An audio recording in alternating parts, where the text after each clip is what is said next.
Welcome to Catalyst for Healing. I'm Maria Lloyd. I'm a licensed marriage and family therapist, and this is Justin Yannick, an emergency medical physician and owner of a ketamine clinic. And we are going to talk today about addiction risks with ketamine. We're going to talk first about, what is the risk of addiction and what that might look like to be concerned about and cautious about, and then also how ketamine is also being used to treat addiction. So it's a very complex topic that we hope to cover, different layers of that so that you can understand fully both of those things. So Justin, would you like to start? So I think the first thing is, how do we broach the topic of addiction and ketamine? It's probably one of the most common questions I get, and I think it's a really valid question. When we think about these medicines, oftentimes they carry a connotation from that they also can be used recreationally, right? And I think medicines like ketamine have and are currently used recreationally. And so understandably, people are concerned, well, if I start this, am I going to feel an urge to use this recreationally or become addicted to this thing? And I think to start with, I can't never answer that 100%, right? I think it's really a big conversation to have, and usually the way I start it is, on the whole, the addiction potential for drugs like ketamine are significantly less than other drugs that are currently being prescribed regularly to patients, including opioids, including benzodiazepines, like things like Ativan and Xanax. And also those drugs tend to be much more dangerous when used at the doses that they're typically used for, when people become addicted to them. With that said, I, as a ketamine provider, am never sending the patient home with ketamine.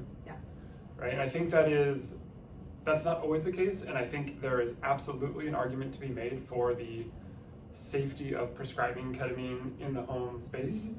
I think for me personally, where I'm at and what I feel comfortable with is bringing patients into the clinic where I can watch them in a supervised way and make sure that the dynamic of them getting the medicine is always in this space.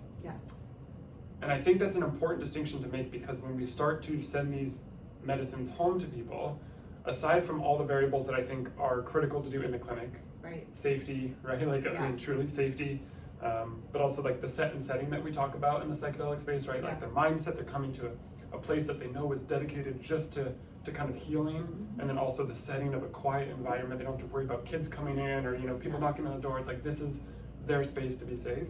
Aside from all of that, the idea is the medicine is only given here. When they go home, if they start to have the medicine, you can understand how some people might have an urge, right? I think it's a natural inclination. If something feels good and makes you feel good the next day, why would you not want that the day after that? Right? And so I think if you keep that separation in place, for me, it makes sense that the risk of addiction is extremely low. And I think the evidence is quite compelling that the risk of addiction on the whole for ketamine is extremely low. Why is that? Why is it lower than the other ones you mentioned earlier? I think it's the mechanism of action, the neurons that it works on. I think there are, intrinsic to psychedelics, is this quality, and of course people can get addicted to psychedelics. You and I, I'm sure, both know of individuals that have been addicted to them. But on the whole, they're less dopaminergic, like big reward pathway, like huge rush of that type of thing, and more these big life experiences that give you a sense of meaning in the world. And like anyone that has drinking alcohol or done a typical recreational drug like that will know that typically when they're waking up the next day, they're not waking up like, I just had the most beautiful day of my life and everything's figured out, right? They're like, God, what was that, right? And then as you start to do that more and more, then unfortunately what happens is you're chasing that high that you had the day before. Where with psychedelics, you oftentimes are waking up the next day feeling like a new person in a good way. And so I think that there's a lot of factors that lead to what can cause someone to be addicted, but I think that, to oversimplify it, is probably what the difference is. And I think on the whole, when you compare psychedelics to typical other recreational drugs, like opioids and methamphetamine and tobacco and alcohol. How do you compare it to alcohol and marijuana? Because those are the two other most used Yeah. drugs right now that are legal. When you say compare it, do you mean like from an addiction standpoint? Yeah, standpoint, I mean, yeah. I think unequivocally there's less of an addictive quality of ketamine to those, just because it's so much more intense. Yeah. Right? You can you can smoke tobacco and you can drink alcohol and be a pretty functional member of society. Ketamine is a really intense experience that just 99.99% of people aren't going to want to do that often. Right. Right? It's not that it's not pleasant, but it's not something that you're like constantly craving, right? Yeah. So I think that's part of it. Mm-hmm. I also think, not to go too far in left field here, but I think the way we talk about addiction is always hyper focused on drugs, Yeah. where in reality, we're addicted to a lot worse things that we overlook oftentimes. There is a massive obesity epidemic in the United States, right? People are addicted to all sorts of processed foods and things like that. And when those people come into the ER, we don't treat them the way that we treat addicts coming into the ER. And I think the unfortunate thing is whether we like it or not, we are under a microscope in this space. Yeah. And I think learning from the mistakes maybe that were made in the kind of the early renaissance of the psychedelic movement in the 60s and 70s, I think we're trying to err on the side of caution with all of this. Right. But in my core, the addiction potential of ketamine, I think, is extraordinarily low. Yeah. With that said, I think it's important to discuss with patients kind of the steps that I think are important to take to identify if you are at risk, and then how we can mitigate that risk in the process. Yeah. So the things that, obviously, if you have a history of substance abuse, that's an incredibly important thing to bring up. Yeah. But with that said, and we'll talk about this maybe in the second half of this, is ketamine can be used for addiction. Right. It can literally be used to treat alcohol use disorder. It can be used to treat opioid use disorder. Are they looking to bring it in addiction centers? It is in addiction centers, for right sure. Now it's we have used it for both of those indications, and with really good success. Yeah. Now there is, the evidence for it is starting to emerge and compound, but I don't think it's like standard of care yet. Yeah. But absolutely there is evidence that this can be helpful for the right individual. Again, we're not sending those individuals home with the medicine, but we're doing it in a really controlled environment for a fixed amount of time. Yeah. Right? So with the patients that maybe have a first degree relative or they themselves have been addicted to a thing before, we talk about it. Yeah, it's possible that you could maybe have cravings of this, but again, we're only doing it here. We're not sending you home with it. It's doing 6 infusions over 3 weeks, and that's it. Right? We're not doing a week after that, another one, and then a week after that, another one. Right. The next thing is like, let's talk. At any moment, if you're feeling any sort of way about anything, text me, call me. I have an open communication with these patients. It's not a typical, maybe physician-patient relationship. I think it's really critical to have that open relationship. Plus, working with you, we're having a therapist where we're all kind of one team. Right. You can start to give me signals of maybe this patient's like this hasn't happened, honestly, but I'm just thinking hypothetically. Right. Like maybe this patient is wanting this medicine a little bit sooner than they need it. Maybe we should start spacing it out. We've worked together for a bit now, and it is interesting that has literally not happened. It hasn't happened, but I have seen it happen with more of the at-home, so that's what's interesting. I think that makes sense, though, right? I did have a patient that, got the at-home prescription, was using it daily, and was actually like, I'm running out, and was going crazy because they weren't going to get the prescription in time. So I could see that person getting addicted in that way. Let's talk about the at-home ketamine, right? Yeah. I think it serves a purpose. Yeah. Right? And I think that there are companies that are doing this from a telehealth perspective. Yeah. And there are clinics that either when the patients complete an induction, maybe are sending them home with a nasal spray or things like that, or clinics that's what they do, is they do the nasal spray in the clinic and then they transition to at-home ketamine nasal spray. What percentage would you say the clinics are transitioning people to at-home? I'm totally guessing maybe 20%. Okay, I'm totally guessing. I don't know.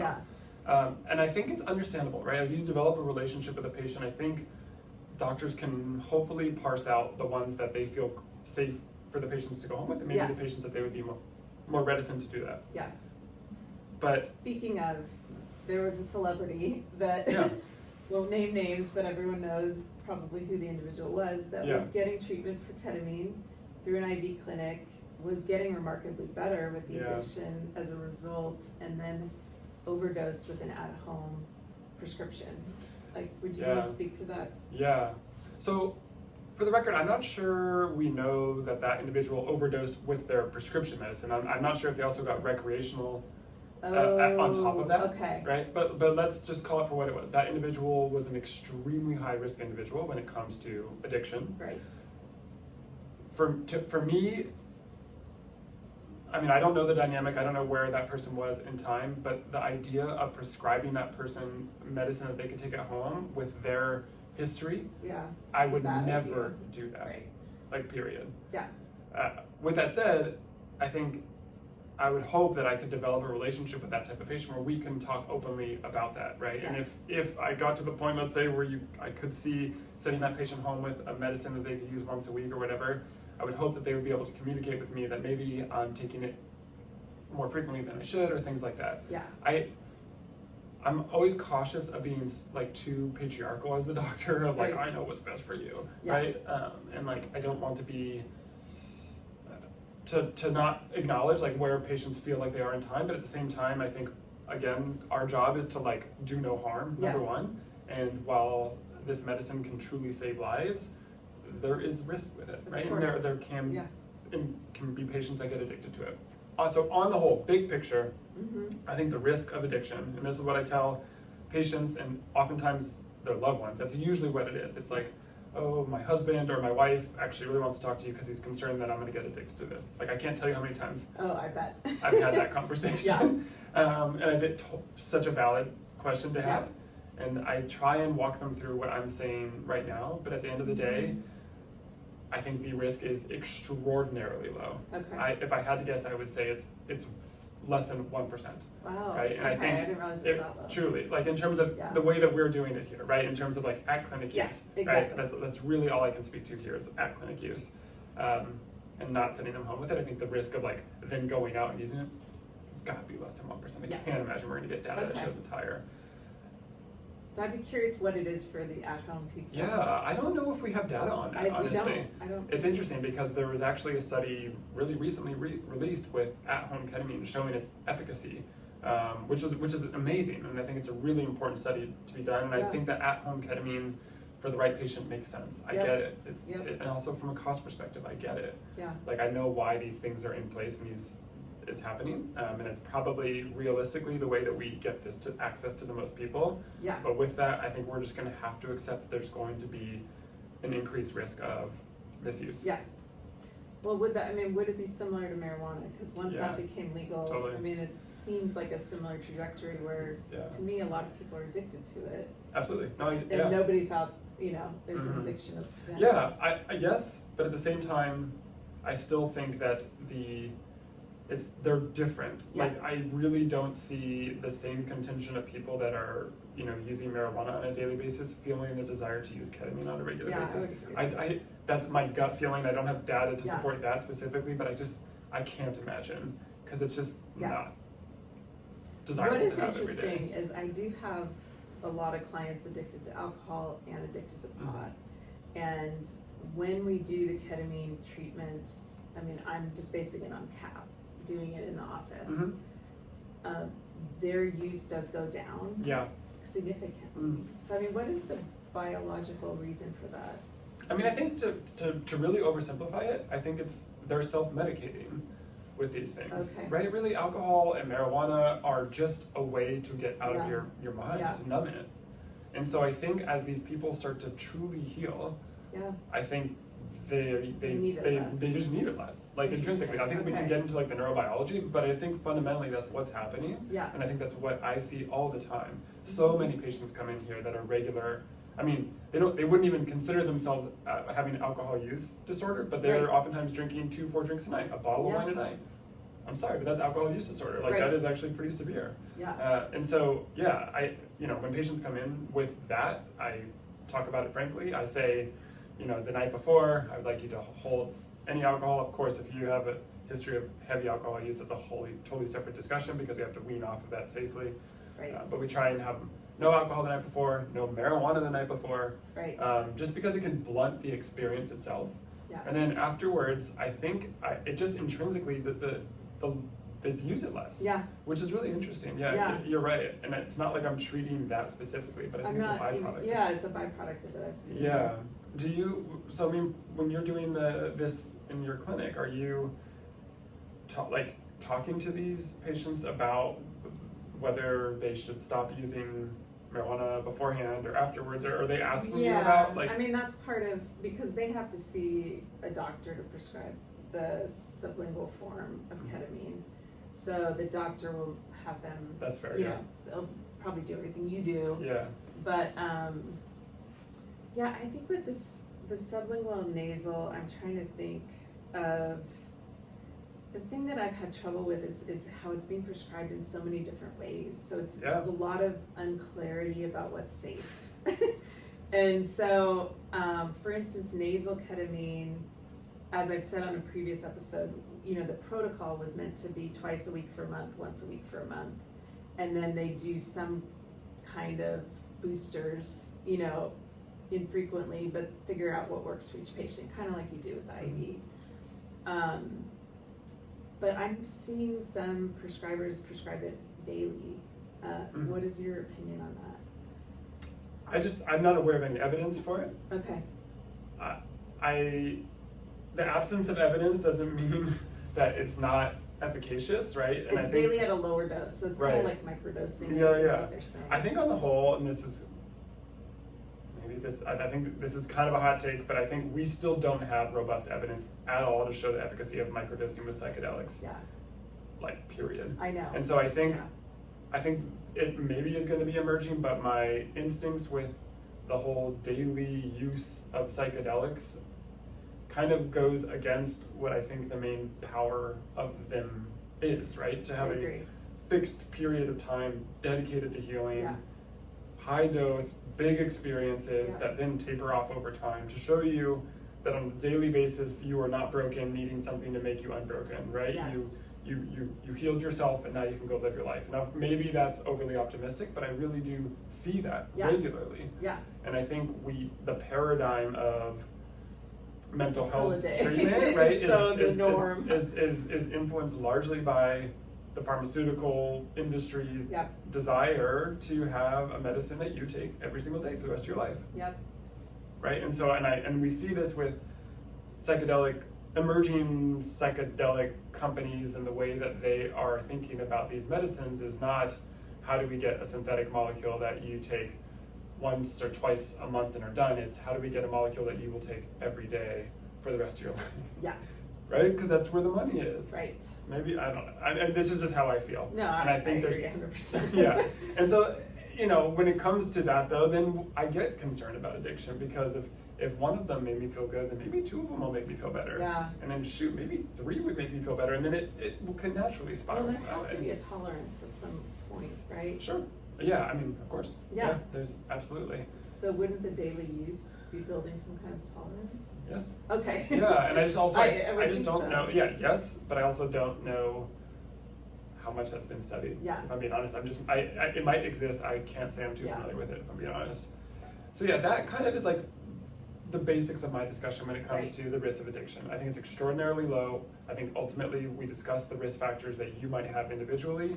We talk about the importance of open communication, and then we keep it in a confined space that is for a predefined period of time, and you don't go home with it. Yeah. I think you can't possibly lower the risk more than that. Yeah. Right? Right. While taking a medicine.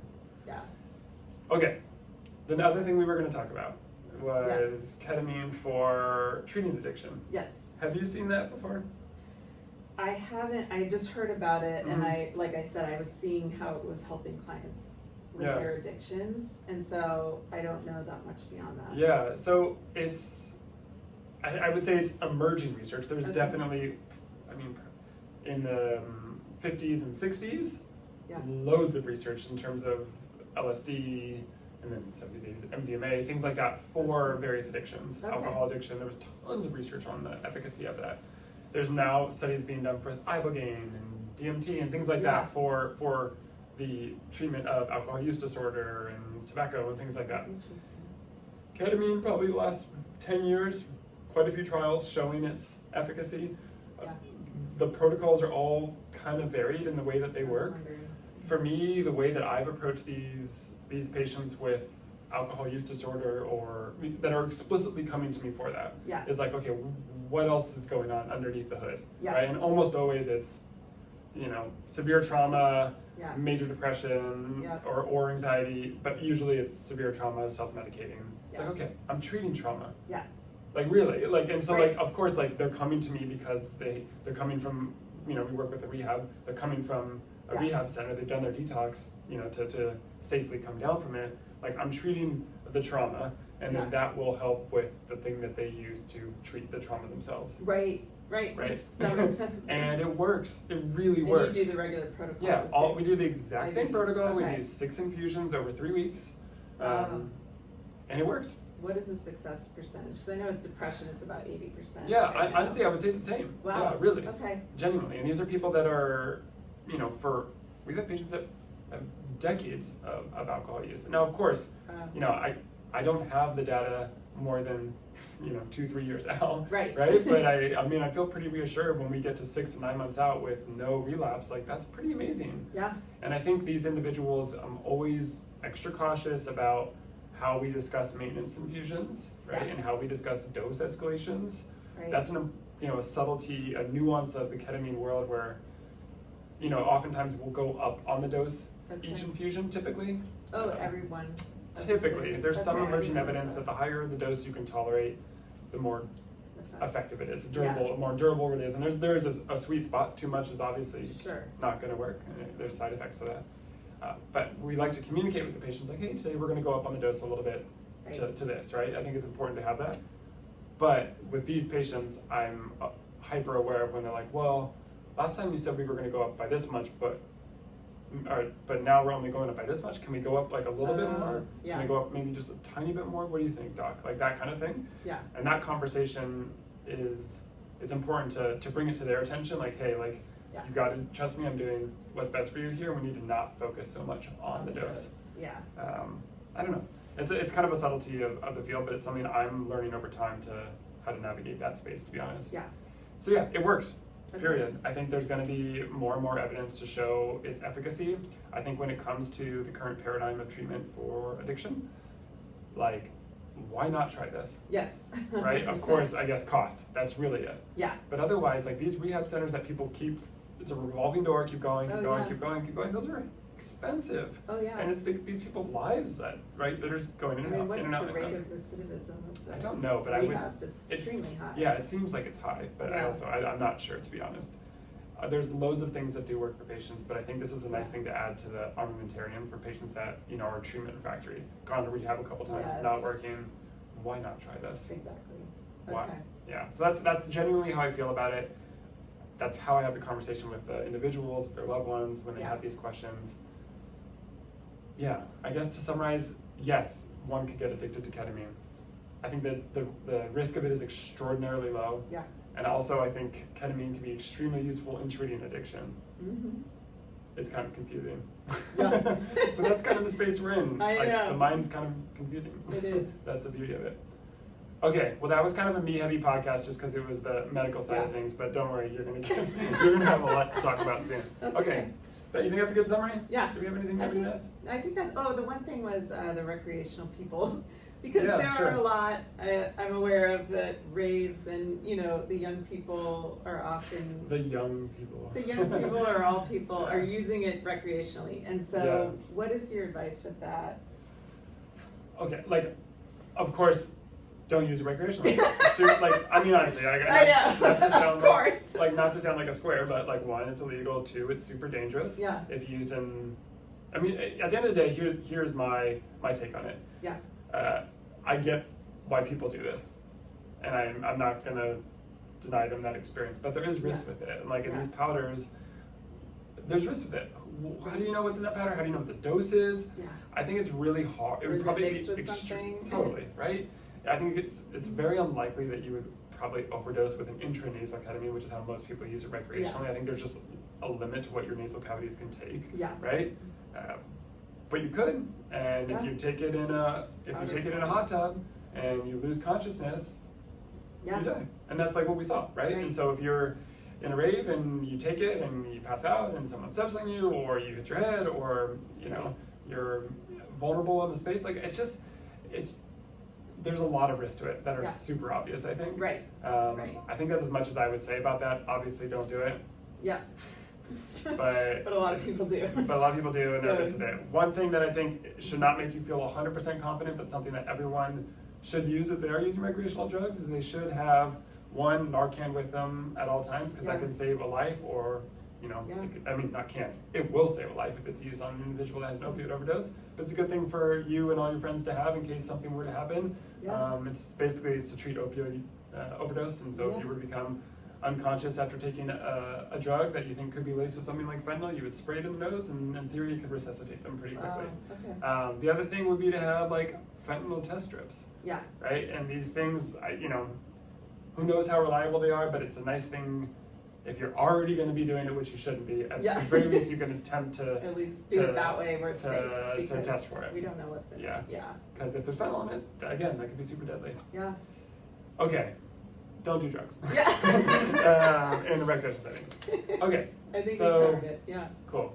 All right. Well, that's it for this episode. Thanks for joining us, and we'll see you next time.